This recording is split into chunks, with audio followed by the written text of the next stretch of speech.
Aray ko. Aray ko. Grabe.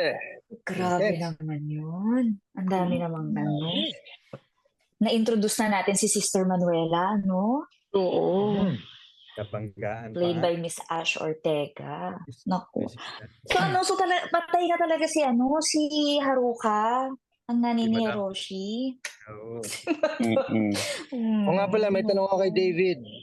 Oh, David, anong pakiramdam na namatay na si Maria Ozawa na nanay mo dito sa Pulang Araw?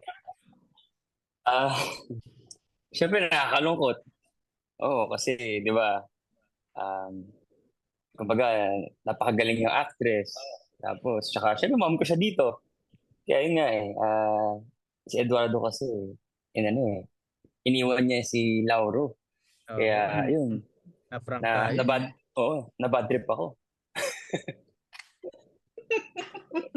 Alam mo, Kaya- kasalanan talaga yan ni Mikoy eh. Kung hindi Oo nag-aral nga talaga eh. si Mikoy, hindi Yun na nga ano eh, kasi gusto niya Oo. Gutom yung Mikoy eh. Gutom eh. Oo, Gusto eh. niyang kumain. Gusto kumain. Oo, kaya minsan talagang mapapatanong ka na lang din, di ba, Barbs? Ano ba ang Nang pinaka-memorable memorable scene mo so far? Sige. Actually, madami. Ang galing marami, pero siguro mention ko na lang yung umere na, yung Kenkoy performance namin ni Teresita. Oh, very memorable yun, yung pagbabalik ng tatay namin sa buhay namin, ganyan, very memorable. And in terms of transition ng acting, medyo mahirap and challenging siya kasi bukod sa halos buong araw namin kinunan yung isang eksena lang na yun, ay ang daming shift ng emotions from comedy na performance, tapos revelation na, andyan yung tatay, tapos kailangan show must go on, pakita natin. Tapos ang ganda ng linya doon ni Mr. Robert Senya, hindi ba? So yun, isa yun sa pinaka-paborito kong eksena so far. Kuya Dens, Ikaw naman. na din. Kuya Ayun. Dens, lagi. Kanina pa. Okay.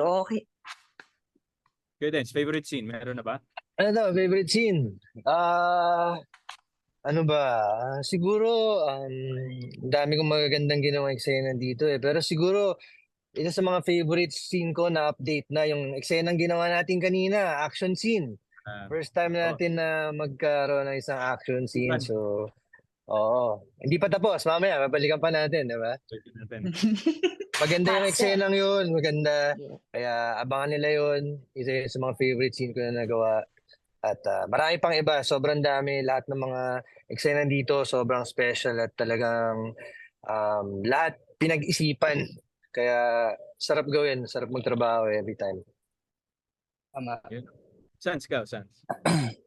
Ko, isa sa mga paborito ko talaga dito, yung lumabas na din, ito yung eksena na nagalit sa akin yung karamihan ng mga Adeshi. Diba? Yung mga Adelina at Hiroshi na eksena na nagalit ako kay Adelina dahil as kapatid may usapan na kami dito. Tapos masakit yung scene na yun kasi nangako kayo sa isa't isa eh. Pero masakit rin kay Teresita yon na nasasaktan niya yung kapatid niya. Alam niya yun eh. Pareho kasi may sakripisyo yung dalawang magkapatid na to eh. Dun sa para maibalik lang kung ano yung minahal rin talaga ng papa namin ni Direk Epi Quezon. Itong lupa niya, itong teatro niya. Napangarap rin naman namin at meron kaming sumpaan pareho ni Adelina doon. Kaya lang syempre, nandyan yung sinong pipiliin mo, yung sakripisyo kasi pareho niya. Pagmamahal mo ba sa jowa mo, kay Hiroshi? O pagmamahal mo doon sa kapatid mo? Yun kasi yung mahirap dyan. So, sa mga iba dyan, ano sa tingin nyo ang dapat gawin ni Teresita at ni Adelina kung meron pinaglalaban ng inyong pamilya? Yun. Ikaw, ano masasabi mo doon, David? Ikaw ko. Favorite scene ko? Siguro yung yung scene ko with si Alden nung nalaman ko na yun na nga, si Lauro yung pumatay ng aking ina. Aabangan natin yan. Aabangan natin yan sa GMA Prime. Oo. Oo, yun yung favorite. Aabangan Tsaka natin yung yan sa GMA Prime. Oo, tsaka yung nag-kiss tayo doon, Adelina. Ay, puro ka ganyan eh. Kaya binabas din ako eh. Linawin mo kasi.